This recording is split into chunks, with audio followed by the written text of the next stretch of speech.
Merhaba, welcome to the new episode of Turkish Learners Network brought to you by skypeturkish.com.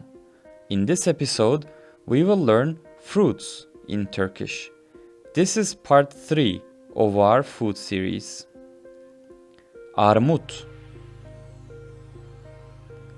çilek,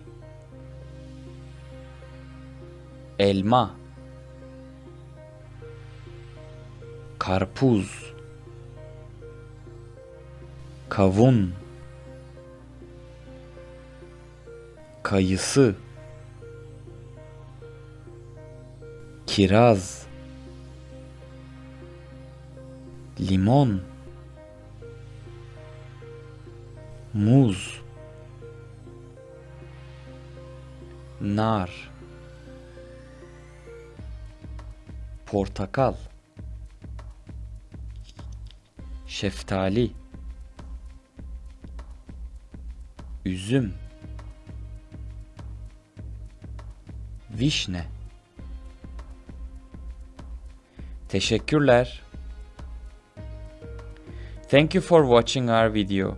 Please share it with your friends and make sure to subscribe to our channel. If you would like to learn more about our online private Turkish lessons, please visit skypeturkish.com. Hoşça kalın.